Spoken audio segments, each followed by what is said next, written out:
Welcome to Boss Up Babes, helping babes show up, boss up, and thrive.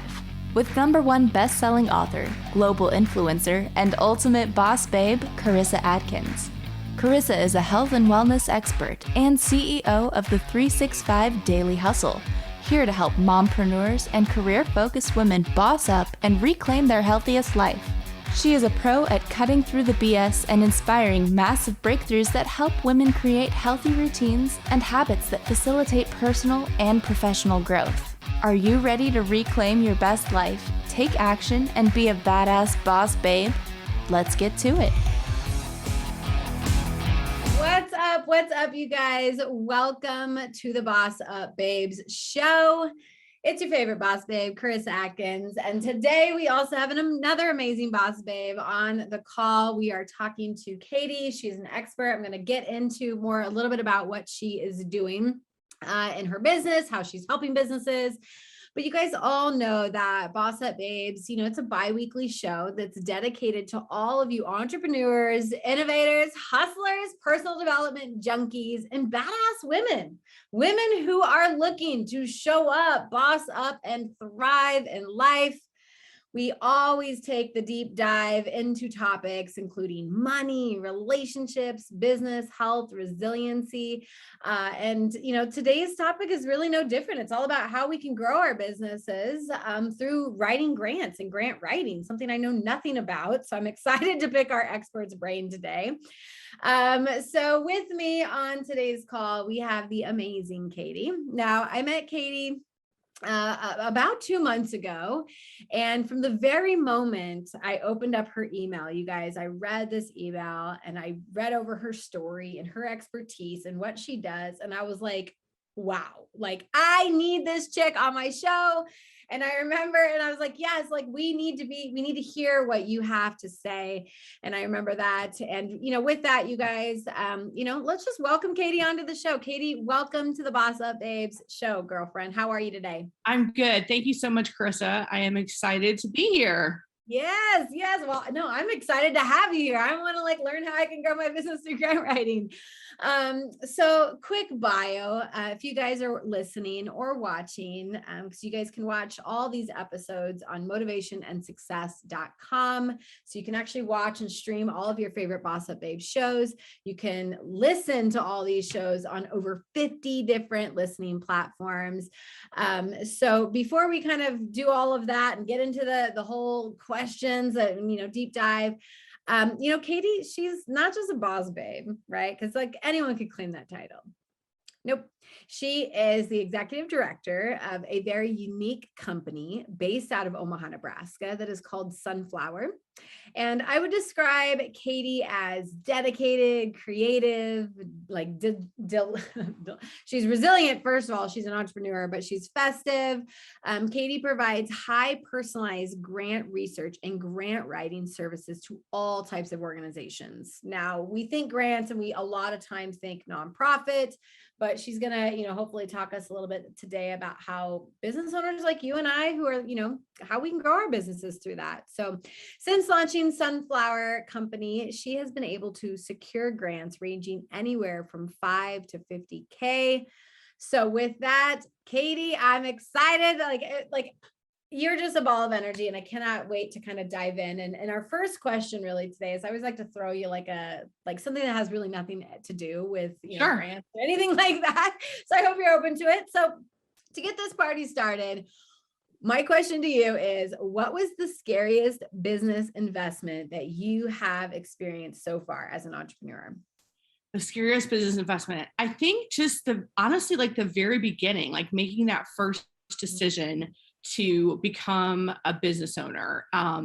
Because my husband and I moved to Omaha from Washington, D.C. And so I didn't know anyone here.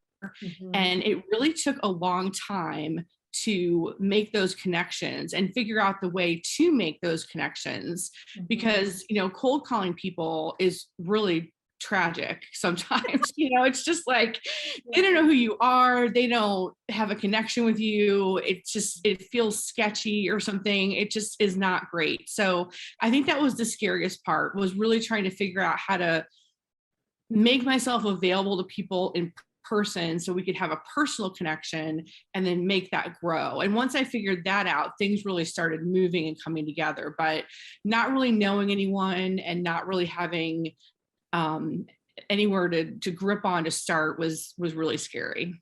Oof. Yeah. Like, I mean, we all, if you're an entrepreneur, you remember like that just probably took you down memory lane of like, yes. Do I leave my corporate job or my job to like pursue a passion? Like that was a scary moment, I think, for all of us. So I just remember I remember I would like make all my cold calls like in the first like couple hours of the day. And then I would have like 8 hours left till my husband got home, and I would just be like, oh no, what am I going to do with the rest of the day? And so it was, I remember those were not fun. Particularly not super fun. Yeah. Nobody likes the cold. Now I can't even say that because I've met people who are like, they thrive on cold calling. I personally don't. I'm like, just something kind of sleazy about it. But I think it works the more if you have like history with you too, then it's easier to cold call, and you can say, well, I'm working with all these organizations in Omaha, and then they're like more likely to listen to you. It's really hard when you don't have anyone yet with you or behind you, and you're just sort of like winging it. I'm hearing it, right? Like over the head. Yeah. No, I was just gonna say, so not only did you do that, but you like moved to a new place, like you just you like kudos. You guys, I told you she was a badass boss babe. Like she has balls of steel. Okay, so like I would say the scariest investment, it's sometimes, some people think it's financially, some do not. You was just like you stepping outside of your, your comfort zone. You bossed up in so many levels there. But last weekend, I'm sitting there, and one of my biggest investments that I made this in 2021 was, launching my TV show, The Living Real. And I remember thinking, this is crazy. Like, this is crazy cool. Like I'm in studio, I'm in producing, and I'm having so much fun, but because I just got back from Nebraska, and I just got done, producing 4 more episodes with my good friend, Claire Capano. She's a business coach in Denver.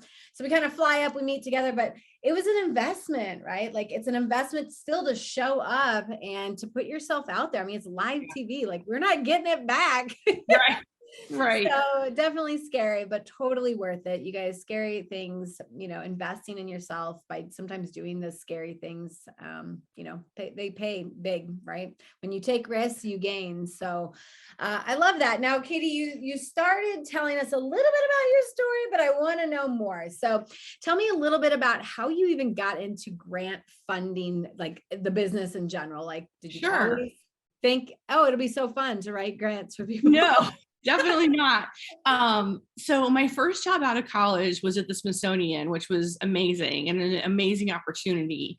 And I was in charge of public programming. And a lot of times to do the public program, you had to raise your own money through getting a grant because there wasn't extra money for it in the budget. So I just slowly learned how to do that. And it kind of went from there. And then after the Smithsonian, I went to the Kennedy Center and sort of continued to do not some grant writing, but I did contract writing then, which was similar. So like contract negotiation for having artists come and things like that. Writing the agreement to, outline everything they would do while they were here with us.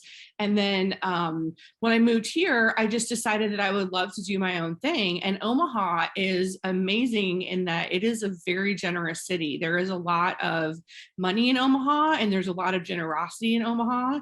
And there are a ton of amazing nonprofits and businesses in Omaha. So I was just really excited to be able to put all those things together and make something work. So I was lucky that it worked out for me.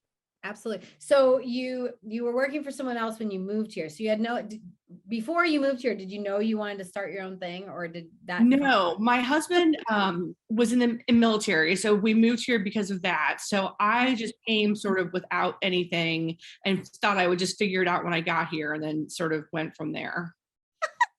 Like the best plan. We're just going to figure everything out when we get there.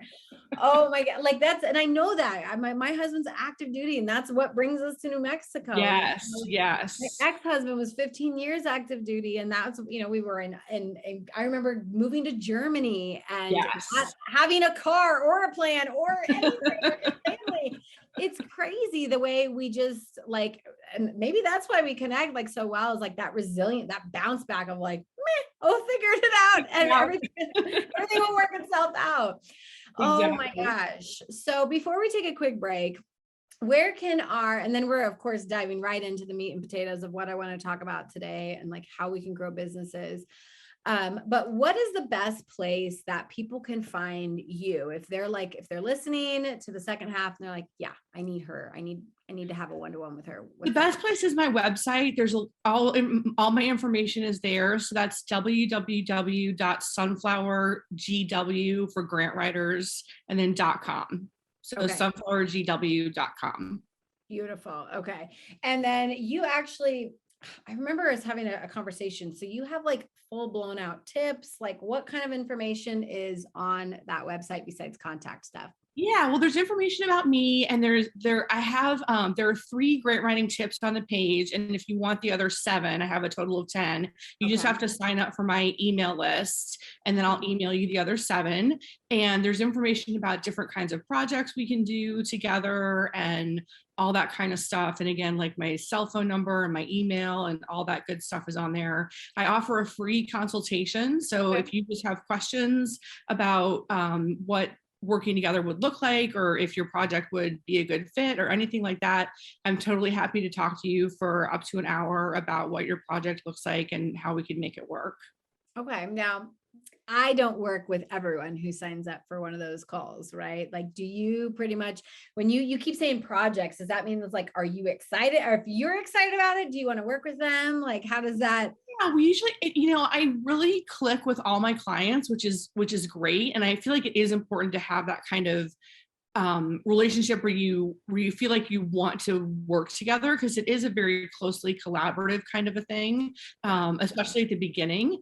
And I think that's really important to have that kind of connection and not feel like, oh, this girl's annoying, but I'll have her write my grants. That would not probably be a great opportunity. Yeah, and that's a tip right there in itself, you guys. And that's a great way to end, before we take a break. The tip was, you don't have to work with everyone, and not everyone is everyone's cup of tea. I don't work with every woman who says, I want to lose 20 pounds. I'd be working with everyone, but at the end of the day, I have to jam with you. We have to be the same flavor of tequila. You have to be willing to work, you have to be willing to change your life. And because what I do too is it's deep stuff, and it's a lot of intense, communication. So I totally respect the fact that you don't, you do. And there's a lot of entrepreneurs who just, take anything that comes their way. At first, sometimes we do, but yeah, absolutely. All right, you guys, Katie, website one more time before we take a quick break. sunflowergw.com.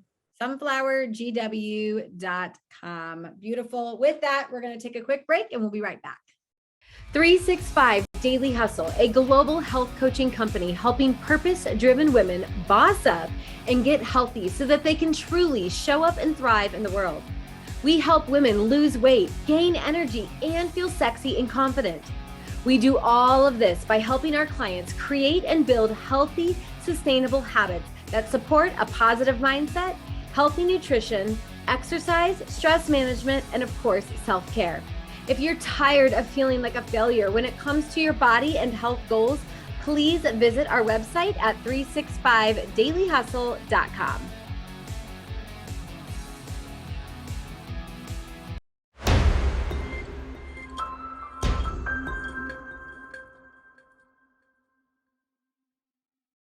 Oh my gosh, you guys, we are back and we are talking with grant writing expert Katie, founder and entrepreneur at Sunflower. And she's based out of Omaha, Nebraska, but I'm sure she does work everywhere. We're about to get into that. And we're about to get into really the juicy the juicy conversation, the tips, the strategies, and just the information out there. If you're looking to grow a business or start a nonprofit, like we all need money, right? Money is at the core of it, of most of it. And Katie is helping get business owners, small business owners, large business owners, CEOs, things like that, people like that, money, right? At the end of the day. So Katie, I'm curious, like how many grants are out there? And that's probably a loaded question, but how many grants really are out there and available to us? So for nonprofits, last year, there were about 900 federal grants, which are kind of a beast to apply for. Like that's like a whole thing. It can take about between 100 and 200 hours to complete a federal grant, which is not like applying for just a run-of-the-mill private foundation grant usually takes 5 to 10 hours, just to give you an idea of the difference between that and a federal grant. For private foundations, there were about 65 to 68,000 private foundation grants last year, which is a pretty big number. And like I said, there are a lot of foundations just here in Omaha, which is wonderful. For-profit groups, sometimes I do something a little different, which is I will put together sort of a packet of information about the organization and then find other for-profit organizations that would be a good fit, like a good match for them, and then call those for-profits and say, this company, I'm working with a school right now, for example, that's doing something, and I'm working like a security type thing, and I'm working now with tech companies to try and see if they could help support this school security system. So I'm calling them, then I'm sending in the packet, doing all that. So it's kind of a different approach with for-profits, because sometimes they aren't eligible for some of the nonprofit grants. Okay.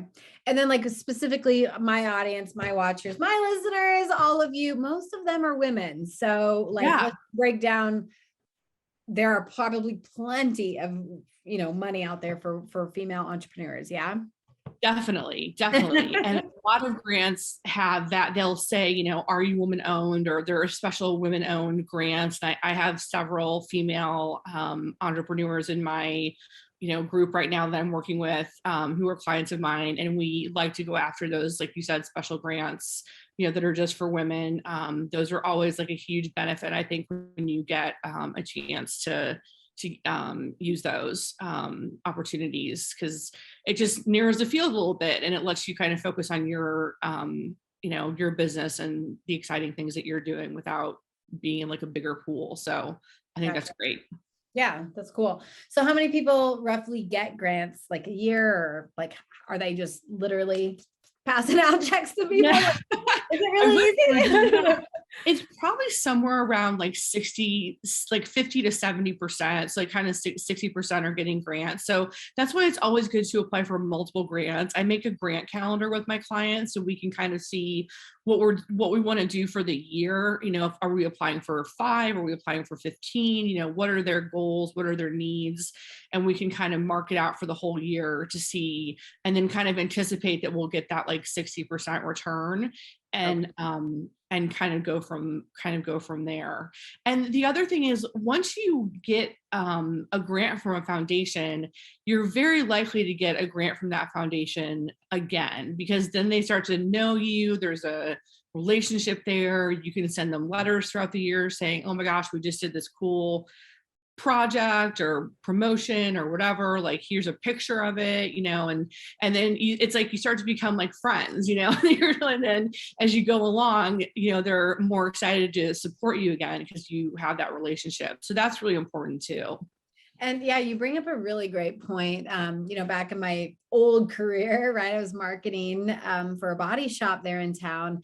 And I mean, all those organizations that, like we would sponsor one year, they would come back and like the new little baseball player was just too cute and I couldn't tell him no. And I'm like, okay. You've been sponsoring us for like 7 years. Yes. Like, yes. Like the guilty thing is like, okay, we'll sponsor them, write them a check. So it's probably, it works the same way as what you're saying. Completely. Cool. What drives, there's probably lots of businesses out there that do what you do. So what drives you to work hard for your clients? Like, Well, I think one thing is I really try to become like a staff member without actually being a staff member. I try and get to know my clients really well. So that involves maybe going to some of their activities or meetings or, whatever that may be, and get to know them just as well as I can, like really early on, so that I can write as well as I can, understanding what their goals and dreams and everything is without having to just constantly ask them questions. Because again, if I am like in the organization a little bit, then it's easier for me to do that without being like, Carissa, can you tell me like, whatever. And so that kind of sets me apart. And then I'm always looking for like extra things for my clients. So the other day, one of my clients was on like Boomer Radio here in Omaha, like talking about their organization and what they had coming up and stuff like that. Like, and I love finding collaborations between my clients, like saying like, you should work with this person and do this, or I love finding, art programs for them to do that are available around the city. If it's like a children's type organization, or there are just tons of things that I love doing that are kind of add-ons that I think make me sort of different, because I'm always looking for those kind of extra opportunities. And I just do that because I really enjoy it. And that goes such a long way. I mean, it's like when my financial advisor, she's fantastic. She's out of Omaha. Her name is Katie too, but well, yeah. So her name's Katie. And, when the PPP stuff was going on and I was so overwhelmed with it all, she was literally like, hey, I met a banker and this banker literally walked me through every step of the way, got me certain money. And I was like, oh, I forgot about all that. Like, it's too complicated. And she's like, no, it's not. She will do it. She hooked me up and I was like, oh, thank you, Kate. Right. She got no money out. She got nothing out of that transaction, if you will. But oh my gosh, but loyalty, right? She gained loyalty. And, totally. And that is really, really important if you guys are out there and you're just, that's a great business tip altogether, is loyalty. Yeah. Okay. So if if I were to hire you, what would be some questions that either a business owner, or you can even pretend that I'm a nonprofit executive. What would be some questions that I would expect to be asked? Well, I definitely always ask, why did you start your business or start your nonprofit? What motivated you to do that? I always want to know that. I always want to know what your goals are. Again, sort of, looking ahead for the year, what, are you trying to raise $10,000 or $100,000 or what, and what are those specific goals? And then, I put together a sheet, and it'll just be information that I'll just need from you, some basic information, like your tax ID number, but, also maybe some questions if you could do one program or promotion or something this year, what would it be? Or just just some different questions to get us both thinking about, how we want to work together and kind of what the future holds. So, yeah. Sure. As the expert, do you find that there's a better time of year to be applying? We're kind of in the last Q4, I'm thinking, I already think future 2022 goals. That's what I'm thinking as an entrepreneur, but what's the best time to apply and get? Definitely. So grants are definitely cyclical. And so there's a big push in March, and there's a big push in August. There's a big push now at the end of October, and then very early November. So, once this passes, this early November, I'll probably be starting to work with my clients on their 2022 goals and schedules and everything. Because December, not much happens grant wise, because everyone's kind of checked out for the year. Holiday hat is on already. Holiday and all that good stuff. So, so that's kind of, it's like I said, it's pretty cyclical. There are 3 or 4 big times of the year where a lot of grants are due. And then at the end of the year, I kind of take the time to kind of wrap everything up and figure out, I usually make sort of a big push for some new clients too. I get new clients all year long, but I will make a push at the end to the end of the year to see if I can get some new clients too. So okay. So with a couple minutes left on the show, I want some rapid fire tips, or advice, predominantly tips. So 3 tips that would help someone, like me, or who wants to apply for grant funding. What tips would you give us? Yes. I think one thing is a lot of people don't have their financial paperwork in order, and that's really important because foundations almost always require that. Like 99% of the time, they either want an audited financial statement or a 990 or both, but you'll need one of those things. You can't just turn in like a budget you made on Excel. What? My budget on Excel? What? So you just have to do something. And there are different ways to do that. But so that would be one thing I would say, is just to get your financials in order. The other thing is to definitely, know how to tell me that story of why you started your business and everything, and have that passion so that I can put that on paper and, kind of know your story and where you want to go before we even meet. So I can transfer that onto paper.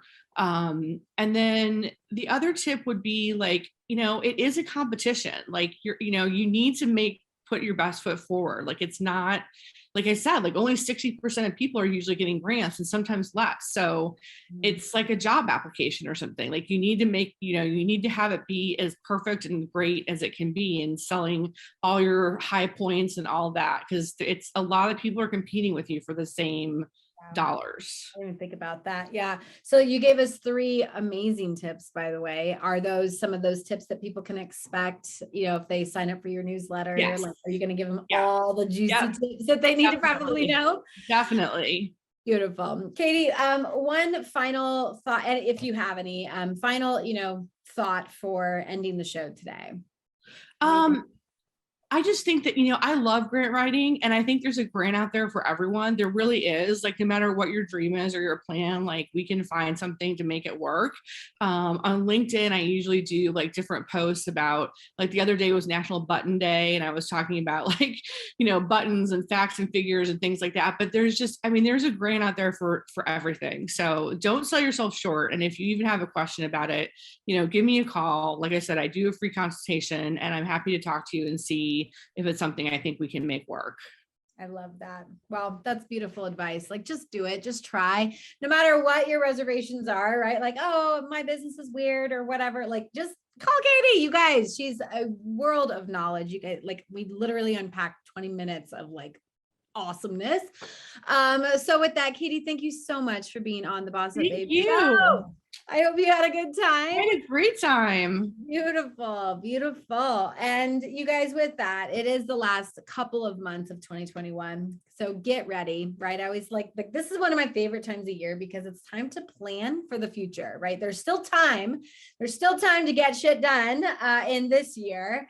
So don't lose focus, don't lose track, but now is the time, like, think about what it is, where you want to take your business, what you want to do in 2022, because anything is possible as long as you believe in yourself and you have courage, like Katie did, stepped out and said, you know what, dang it, I think I'm going to do my own thing.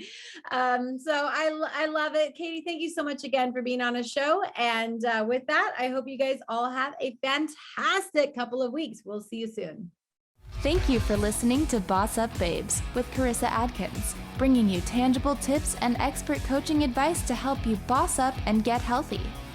Tune in every second and fourth Tuesday at 12:30 p.m. Pacific on TransformationTalkRadio.com for interviews with industry leaders and powerhouse boss babes that will empower you to take action and live your best life. If you're ready to boss up and work with Carissa in one of her transformative group coaching programs, visit 365dailyhustle.com.